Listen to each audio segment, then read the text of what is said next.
and that is simply to promote economic opportunity. I yield the floor.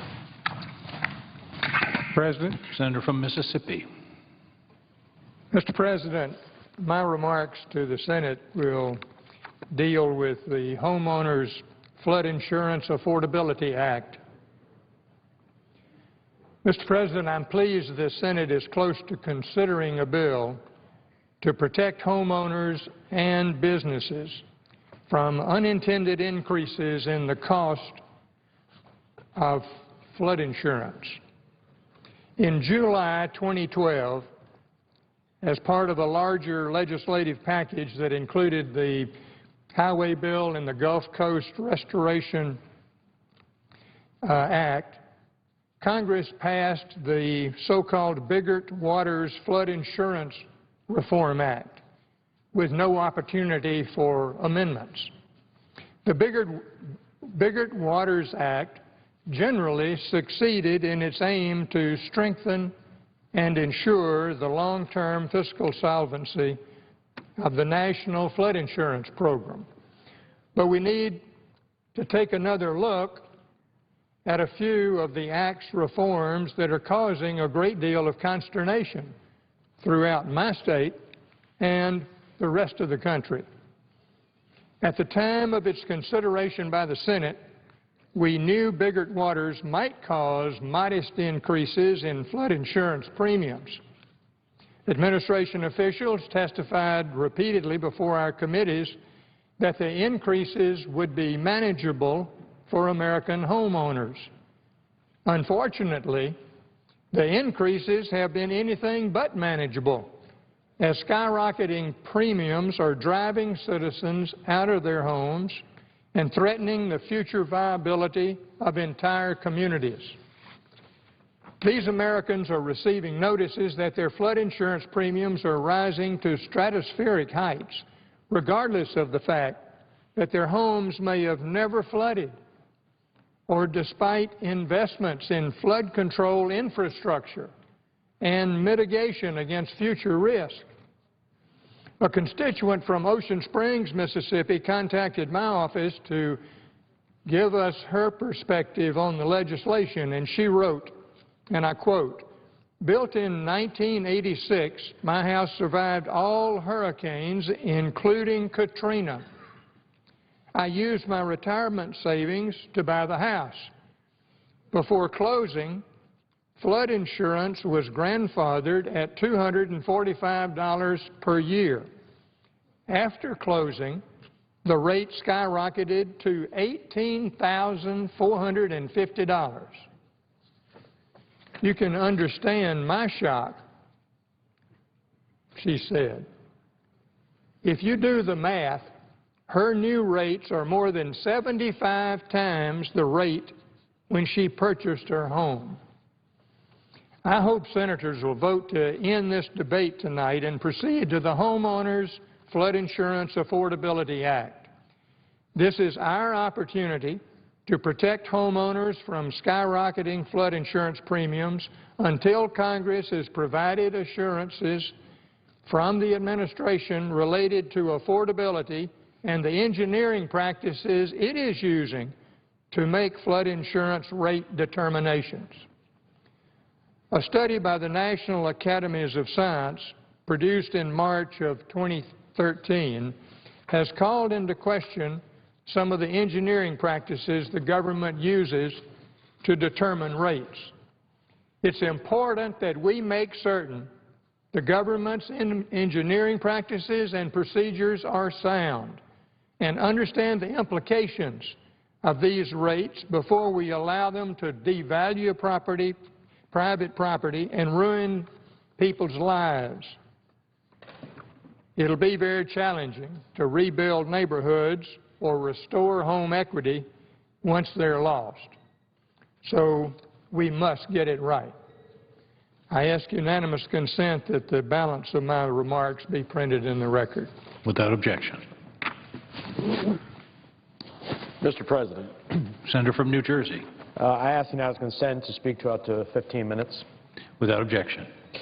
Mr. President, I rise in support of the Homeowner Flood Insurance Affordability Act, which I have co-sponsored with Senator Isaacson. It is a bipartisan, bicameral piece of legislation to ensure that families will be able to afford flood insurance so they can stay in their homes. Businesses can stay open and property values won't plummet.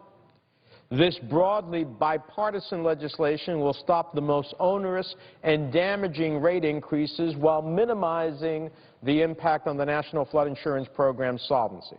And I want to thank all of those who have supported the legislation, all of our co-sponsors, as well as the National Association of Home Builders, the National Association of Realtors, the American Bankers Association, the Independent Community Bankers of America, the Independent Insurance Agents and Brokers of America, the National Association of Counties, the National League of Cities, and the Greater New Orleans Organization Incorporated, who have all endorsed our bill. And I specifically want to thank my lead Republican co-sponsor, Senator Isaacson. I've had the pleasure to work with Senator Isaacson on a number of issues, and I've come to respect his honesty and desire to come together and get things done regardless of the issue. I also want to thank Senator Landrieu, who's been focused like a hawk on this issue for years now. She is without a doubt the Senate's preeminent expert on disaster recovery and flooding issues. The people of Louisiana are fortunate to have such a tireless champion who has taken the time and effort to understand every aspect of flooding and disaster recovery. I saw that expertise firsthand when Senator Landrieu came to New Jersey after Sandy struck and worked with us. And I cannot thank her enough for the insights and valuable insights she gave to us as we were dealing with Sandy recovery. Mr. President, when Sandy struck New Jersey, over 2 million households were without power. 346,000 homes were damaged or lay in ruins, and most tragically of all, 37 fellow New Jerseyans lost their lives. But true to our state's motto, we were Jersey tough. People who lost their homes were knocked down but not out. They got up, dusted themselves off, and started the long process of rebuilding. But just as they were getting started, they got hit by another disaster, this time a man-made one, that took the form of drastic flood insurance premium hikes that threatened to finish the job that Sandy started. And I started receiving letters, first dozens, then hundreds, then thousands, of people pleading to me for help. They wrote in desperation that their insurance premium was about to go from about $1,000 a year to an incredible $10,000. They told me after exhausting all of their savings on repairing and rebuilding their home, they simply had no more to spare, none left. They were being hit by what I've come to call a triple whammy. First, they got hit by the worst natural disaster in our state's history. Then they were faced with drastically elevated premiums mandated by Bigot Waters. And finally, they had to contend with fatally flawed mapping processes that further exacerbated the drastic rate increases. Now, while Sandy made New Jersey especially vulnerable to the rate hikes required under Bigot Waters, make no mistake about it, this is not a New Jersey or New York issue. It's not even a coastal issue. The reason this bill has such broad support across both the ideological, geographical spectrum, the political spectrum, is because flood insurance isn't just a coastal or a northeast issue. It's an issue that affects the entire country. The fact that remains that 55% of Americans live within 50 miles of the coast. And National Flood Insurance insures more than 5.5 million properties across all 50 states. And every state in the nation will see premiums on some of those properties increase as a result of Bigot Waters. As this map shows, FEMA is in the process of updating maps in every state. The different colors are just simply what's the status of that effort. People who played by the rules and built to code will suddenly find that they are no longer in compliance and will be faced with a difficult decision. Spend upwards of $100,000 to elevate your home to 3, 4, 5 or more feet from its current level, or see your annual insurance premium spike from $1,000 to $10,000 to $20,000 over the next 5 years.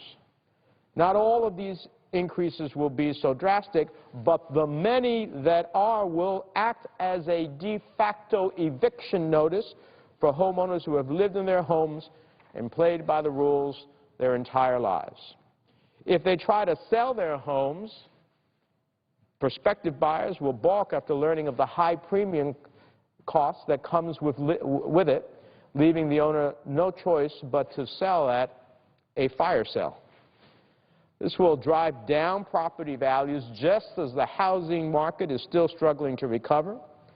We all know that declining property values have a domino effect, causing entire neighborhoods to decline in value, which in turn hurts the broader economy. And what's most alarming is the fact that FEMA doesn't even know the size or scope of this problem. They were supposed to complete a study into the affordability of rate increases under Biggert Waters by last April, but they failed to do it. This was a mandated study that I was able to include in Biggert Waters because I knew that this was going to be a problem. The main reason for the delay is they simply don't know what the new rates are going to look like. They don't know how many families will see rates double or triple or many times more, so they can't even guess on how these hikes will affect affordability. So think about that for a second. We're making dramatic changes in policy that could impact more than 5.5 million policyholders, and that's really families, and have ripple effects throughout the housing market and our entire economy before we even know the extent of the changes and their impact. That's simply unacceptable. No one can argue to me that that is sound public policy. In addition to the impact on families, the housing market, and the economy, drastic rate increases could actually have the perverse effect of undermining the solvency of the program. It could end up costing taxpayers more in disaster assistance payments by pricing homeowners out of insurance. Recent reports suggest that only around 18% of properties in flood zones participate in the program. And one study has shown that for every 10% increase in premiums, program participation decreases by approximately almost 3%. If rates are raised too high and too quickly, people will simply opt to drop their insurance, decreasing participation and the risk pool the National Flood Insurance Program draws on. The sharper the increases, the higher the proportion of dropouts. And as with any insurance fund, this is about spreading risk. The smaller the risk pool, the greater the risk, and therefore the higher the costs. And it perpetuates itself. So by pricing people out of the flood insurance program, increasing rates could have the unintended consequences of actually making the program less solvent. Reduced program participation would also increase the amount taxpayers are on the hook for in disaster assistance payments.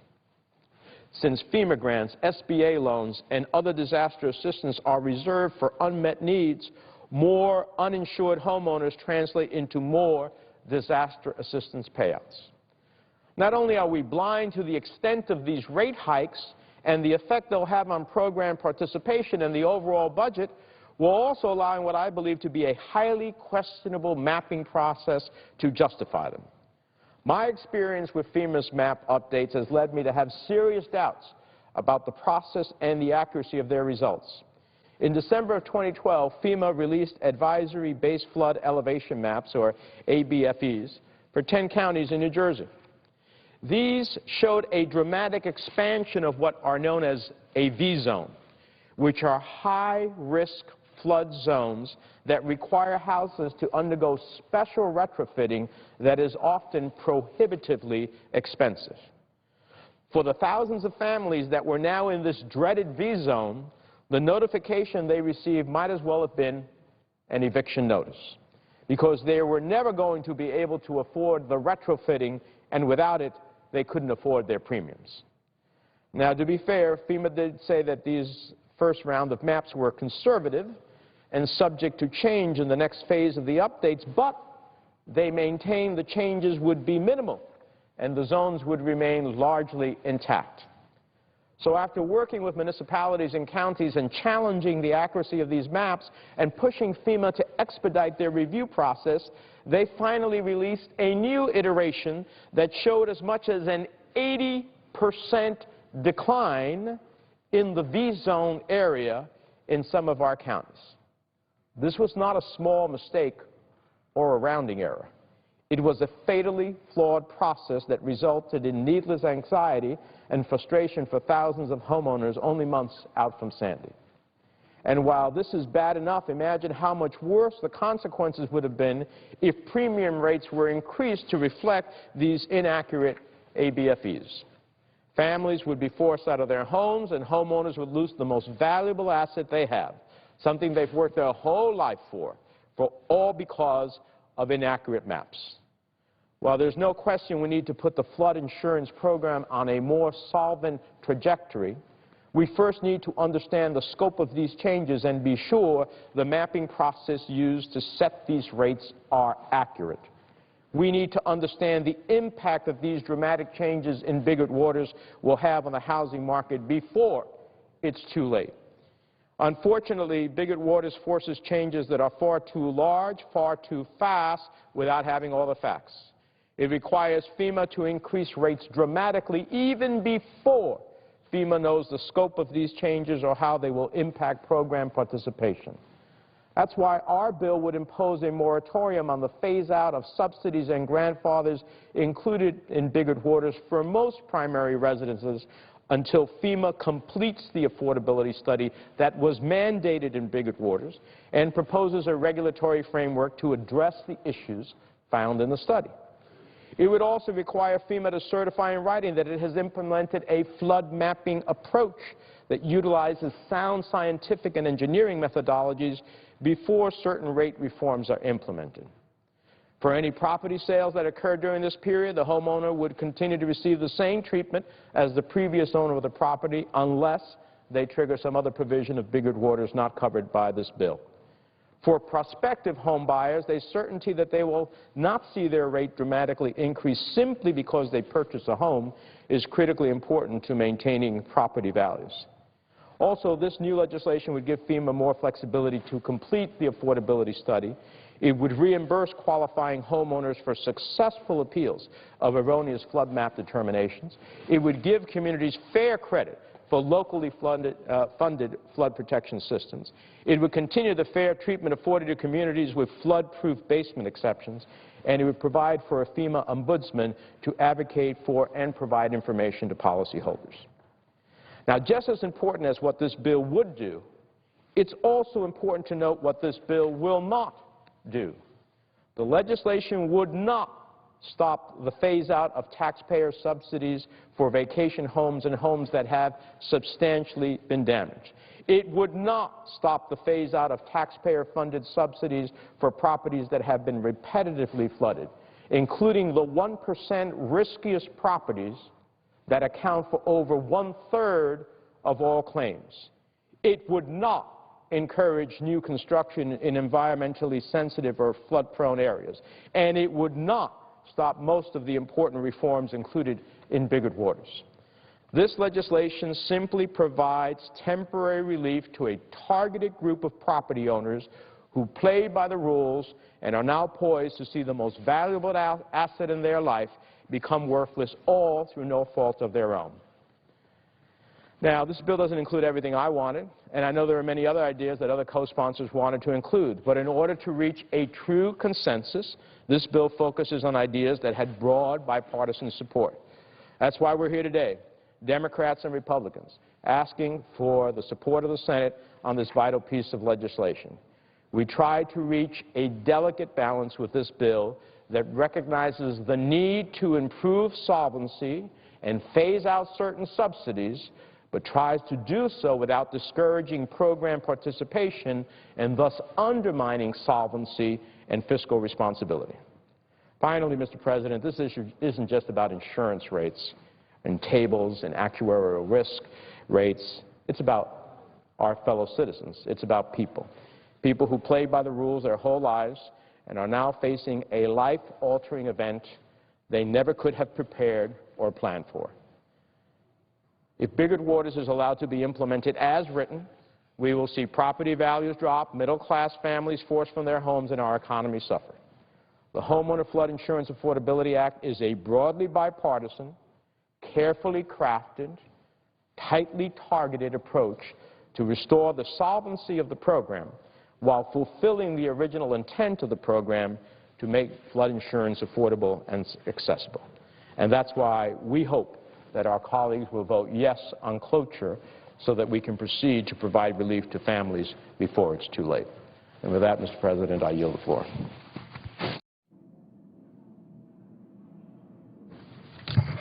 All time has expired. The clerk will report the motion to invoke cloture. Cloture motion. We, the undersigned senators, in accordance with the provisions of Rule 22 of the Standing Rules of the Senate, hereby move to bring to a close the debate on the motion to proceed to calendar number 294 as 1926, a bill to delay the implementation of certain provisions of the Biggert-Waters Flood Insurance Reform Act of 2012 and for other purposes, signed by 17 senators. By unanimous consent, the mandatory quorum call has been waived. The question is it the sense of the Senate that debate on the motion to proceed to S-1926, a bill to delay the implementation of certain provisions of the Biggert-Waters Flood Insurance Reform Act of 2012 and to reform the National Association of Registered Agents and Brokers and for other purposes shall be brought to a close. The yeas and nays are mandatory under the rule. The clerk will call the roll. Mr. Alexander.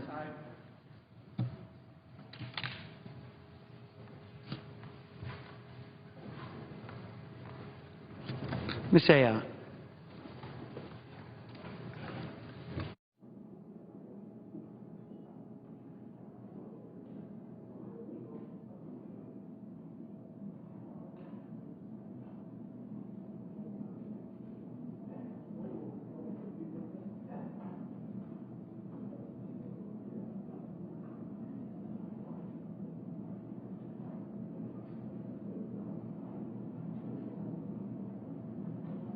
Ms. Baldwin.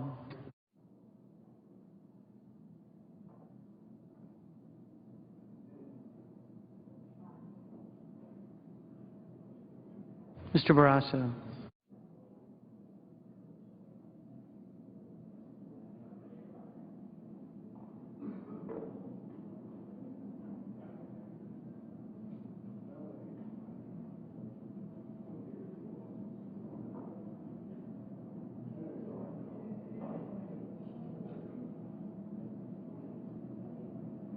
Mr. Balkis.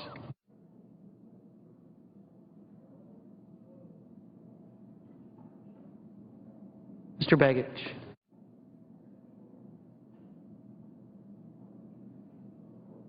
Mr. Bennett.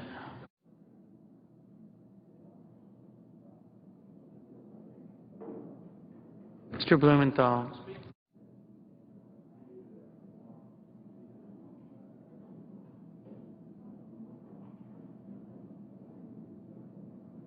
Mr. Blunt.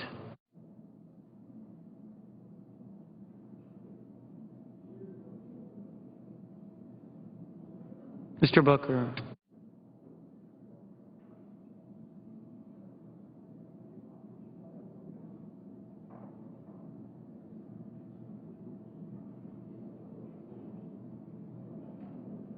Mr. Bozeman.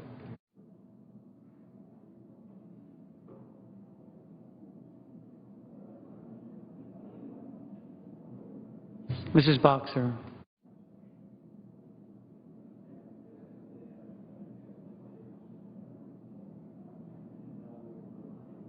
Mr. Brown.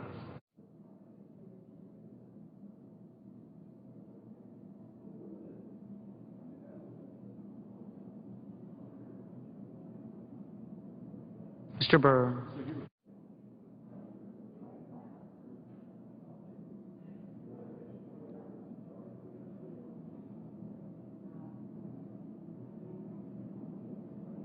Mr. Burr.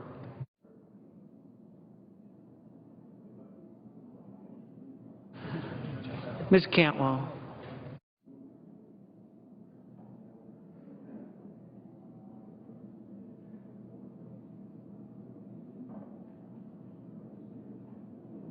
Mr. Cardin.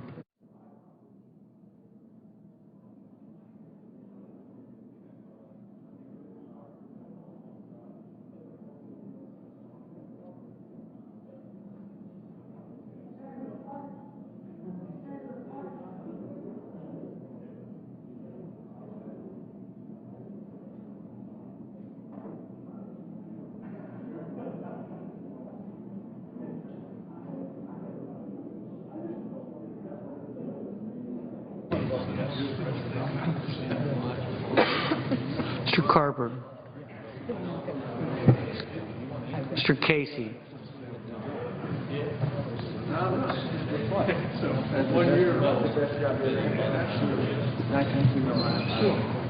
Mr. Chambliss.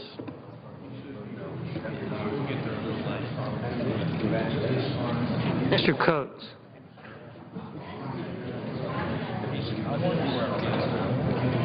Mr. Coburn.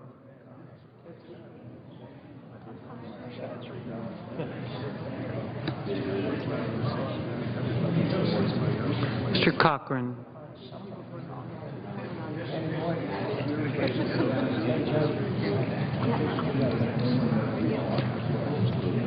Ms. Collins.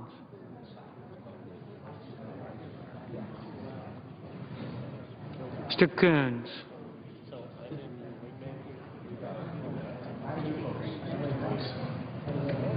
Mr. Corker.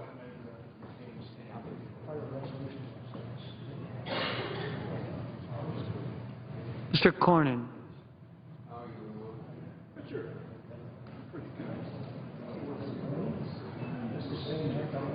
Mr. Crapo.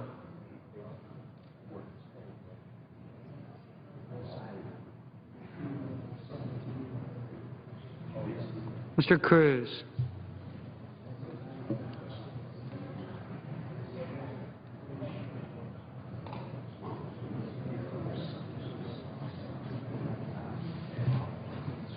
Mr. Donnelly.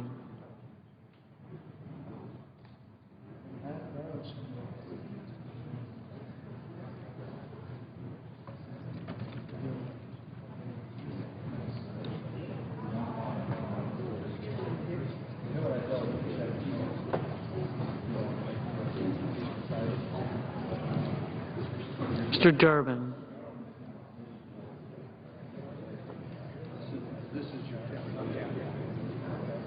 Mr. Enzi.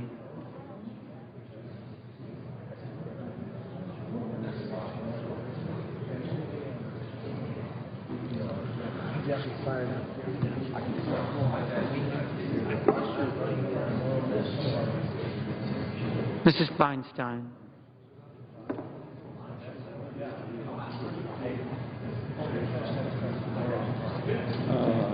Mrs. Fisher.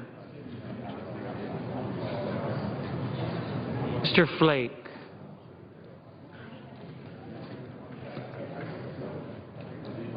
Mr. Franken.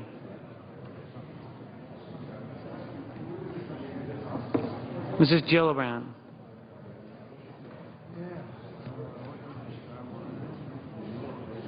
Mr. Graham.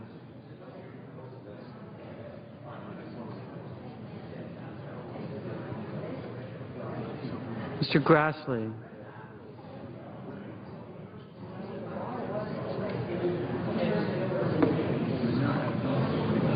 Mrs. Hagan. Mr. Harkin.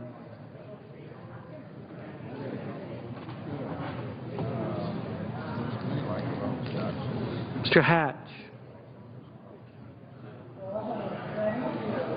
Mr. Heinrich. Ms. Heitkamp.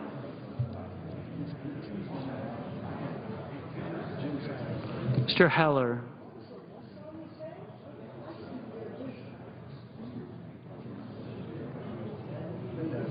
Ms. Hirono.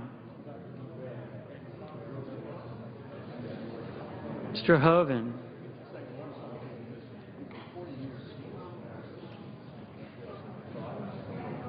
Mr. Inhofe.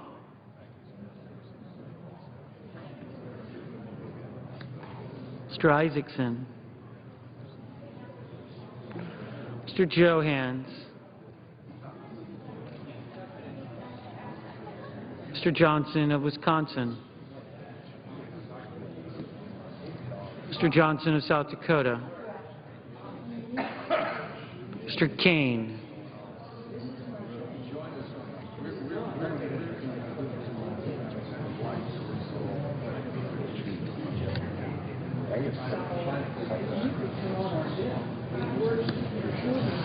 Mr. King.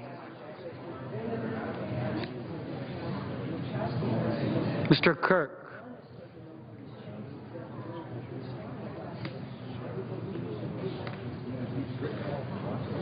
Ms. Klobuchar.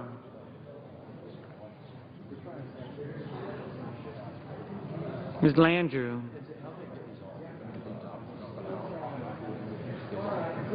Mr. Leahy.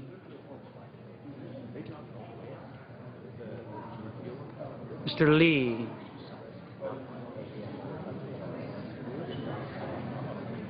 Mr. Levin.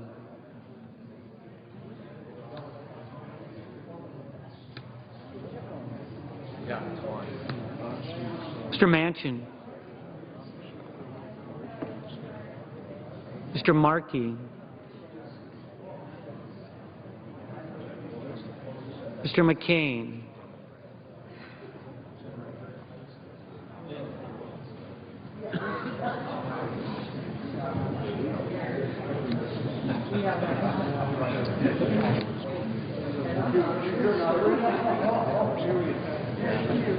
Mrs. McCaskill. Mr. McConnell.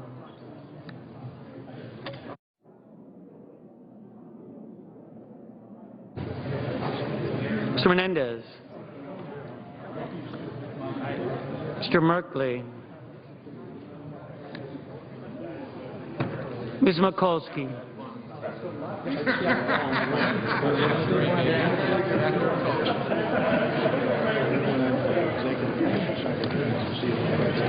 Mr. Moran.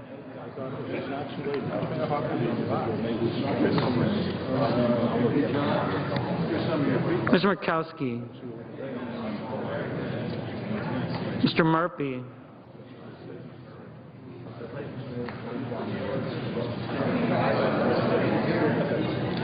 Mrs. Murray.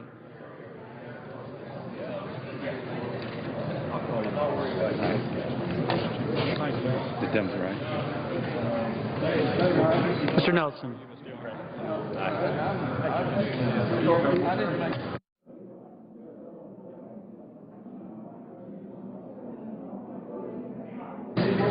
Mr. Paul. Mr. Portman. Mr. Pryor.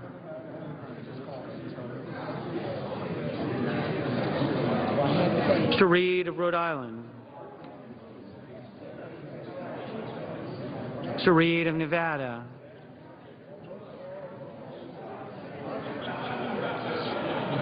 Mr. Risch.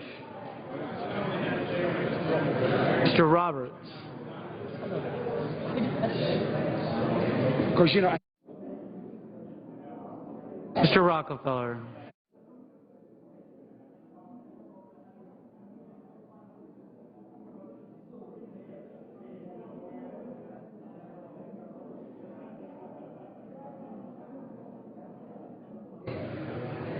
Mr. Rubio.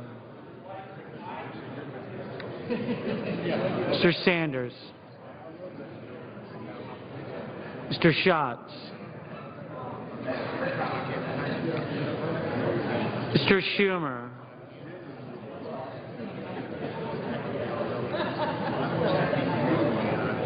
Mr. Scott.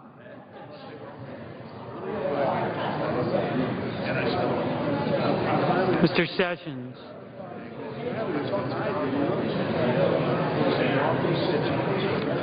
No. Mrs. Shaheen.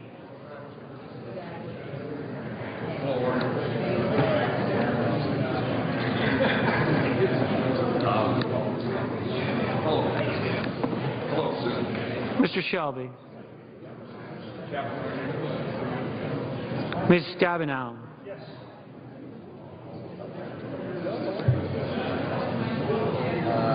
Mr. Tester. Mr. Thune. Mr. Toomey.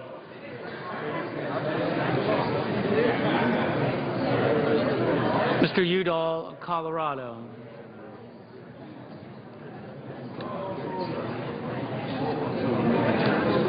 And Wicker.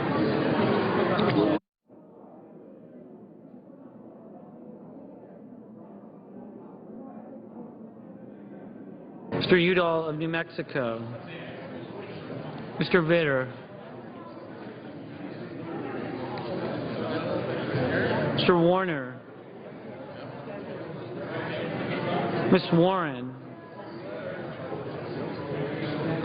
Mr. Whitehouse. Mr. Wicker.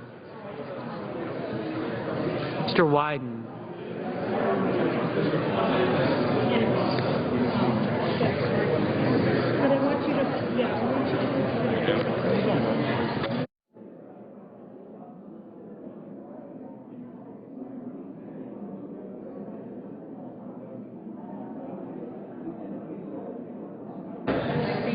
Senators voting in the affirmative: Alexander, Baldwin, Blunt, Bozeman, Boxer, Burr, Cantwell, Cardin, Carper, Chambliss, Coates, Cochran, Collins, Coons, Donnelly, Feinstein, Rankin, Gillibrand, Graham, Hagan, Hatch, Heinrich, Heitkamp, Hoven, Isaacson, Johans, Johnson of South Dakota, Kane, King, Klobuchar, Landrieu, Leahy, Levin, Manchin, Markey, McCain, Menendez, Merkley, Mikulski, Murkowski, Murphy, Nelson, Breyer, Rita, Rhode Island, Rubio, Sanders,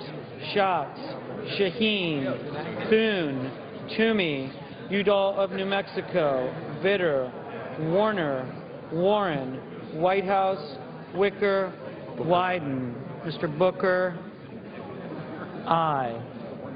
Mr. Johnson of Wisconsin, aye. Mr. Baucus, aye. Mr. Tester, aye. Senators voting in the negative: Barrasso, Coburn, Crapo, Enzi, Heller, Inhofe, Moran, Risch, Roberts, Shelby.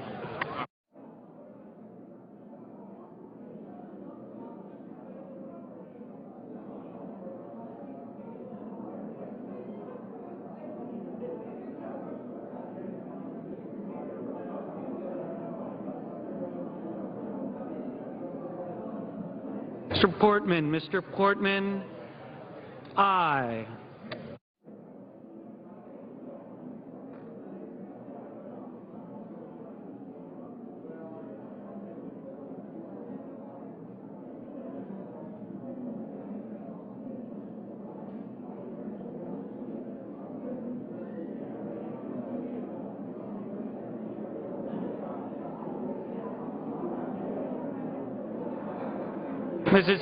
Mrs. Fisher, aye. Mr. McConnell, aye.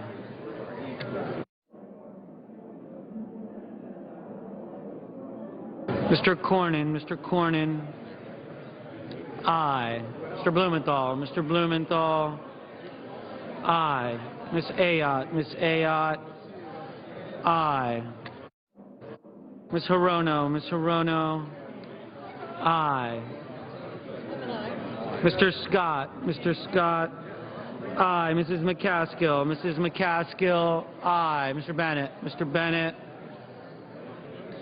aye.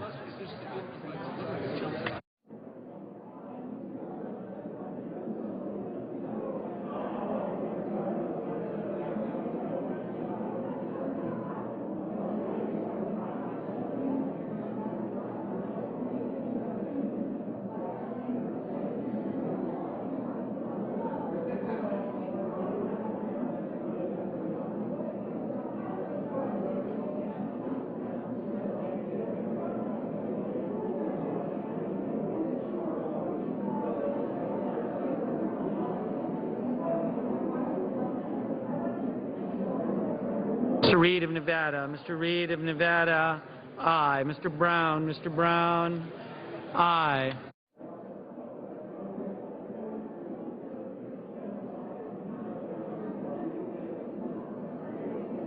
Mr. Udall of Colorado, aye. Mrs. Murray, aye. Mr. Lee, no.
Mr. Kirk, aye.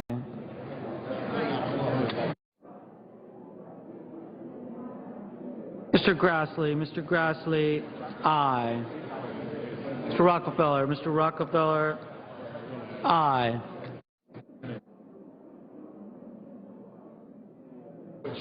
Mr. Cruz, aye.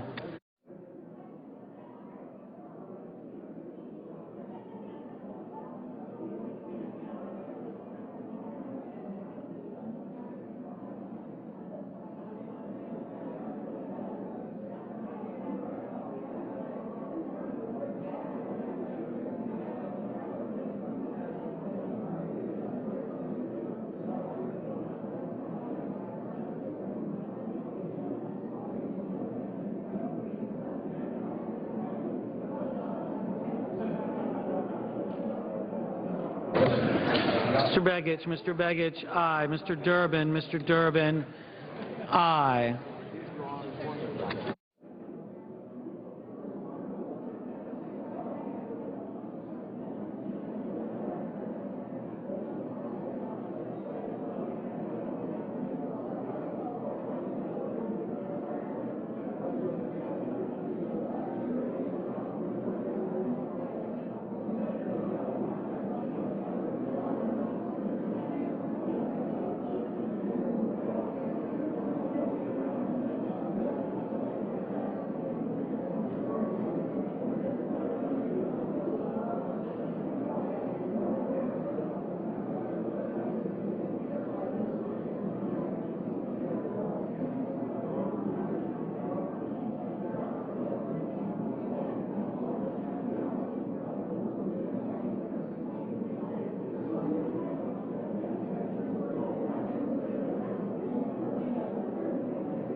Mr. Schumer, aye.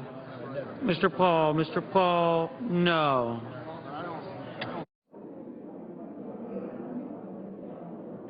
Mr. Flake, aye.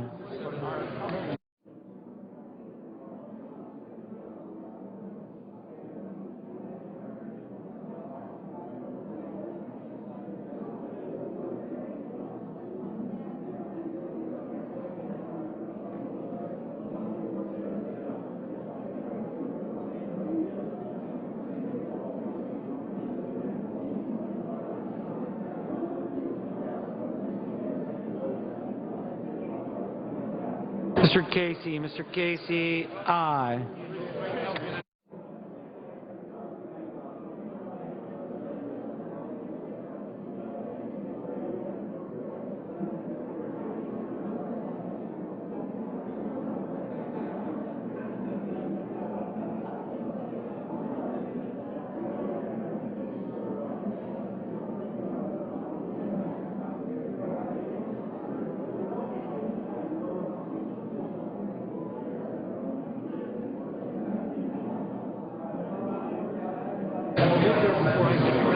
Mr. Sessions, aye.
Mr. Corker, no.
senators wishing to vote or wishing to change their vote?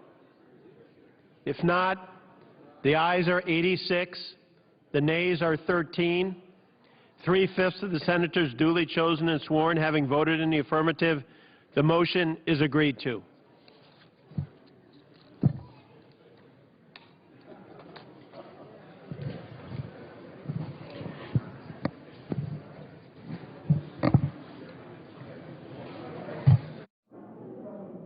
The senator from Ohio.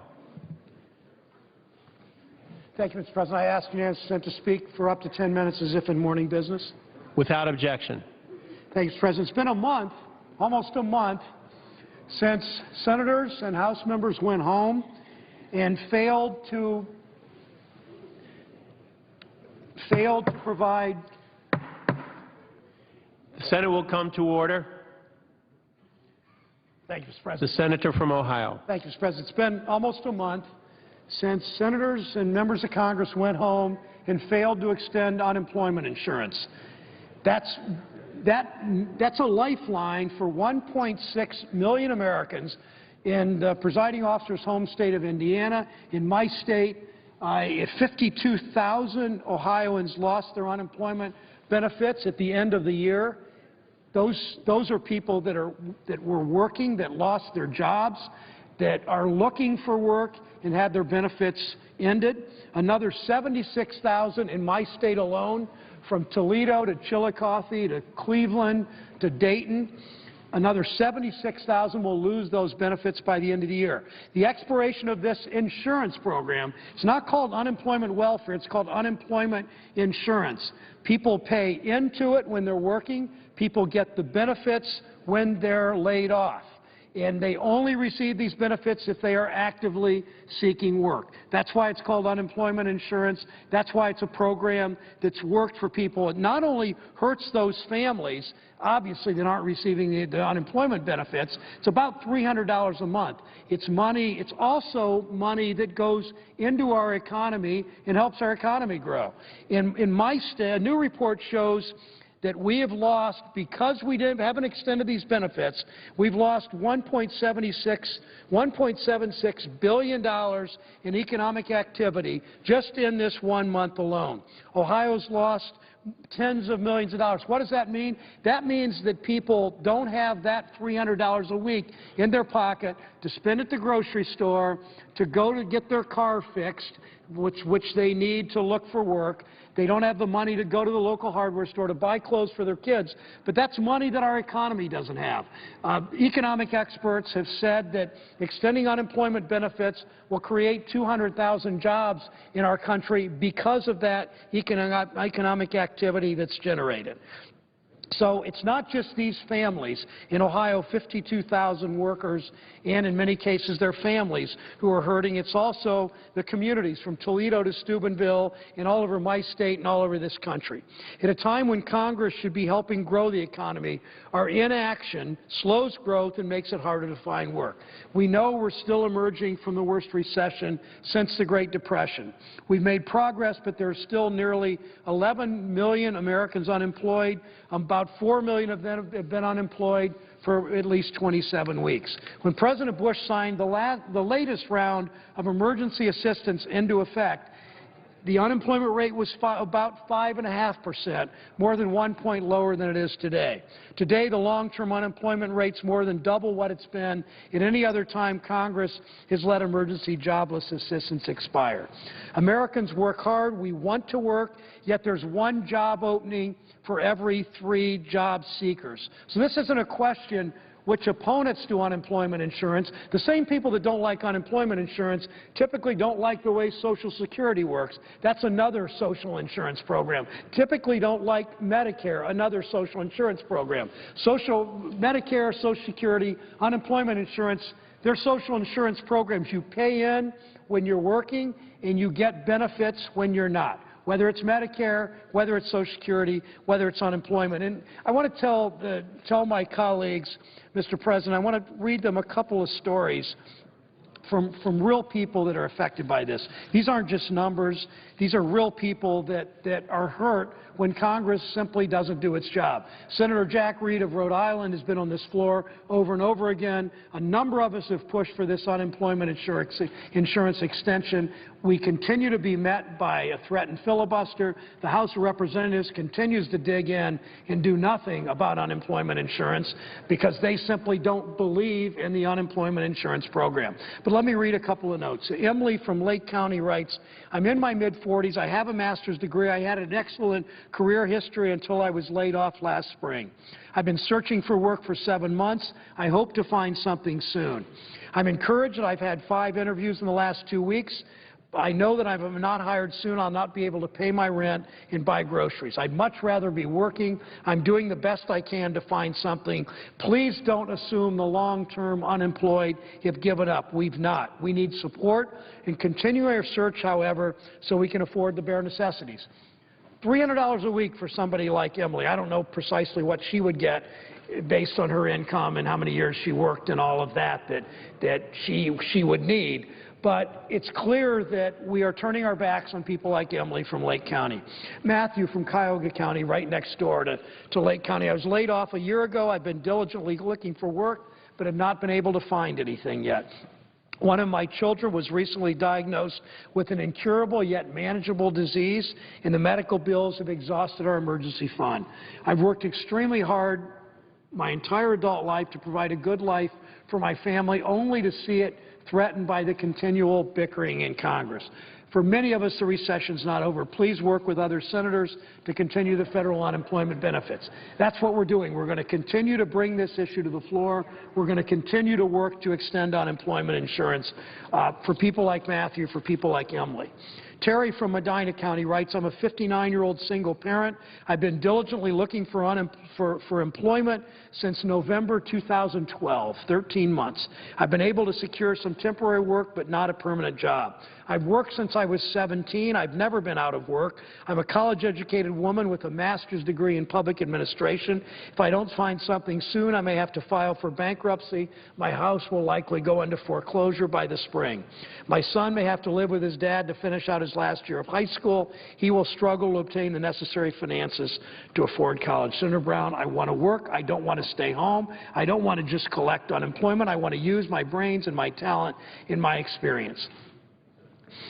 It's time to stop blaming those who have been unemployed due to these circumstances and stop publicly declaring they don't want to work.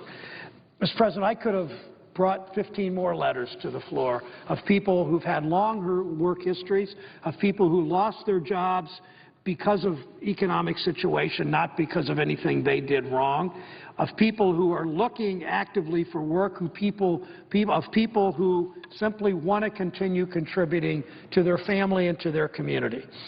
I urge my colleagues to get out of Washington, to do as Pope Francis said, go out, exhort his parish priests, go out and smell like the flock. Get out and understand how people live and what their lives are like and how people suffer if they can't find work and what we can do about it. To one, help those 52,000 families right now in Ohio and over 1 million around the country. And second, help grow our economy by the infusion of these dollars into communities that will make a difference in the lives of those families and help to create jobs in our communities. Mr. President, I yield the floor.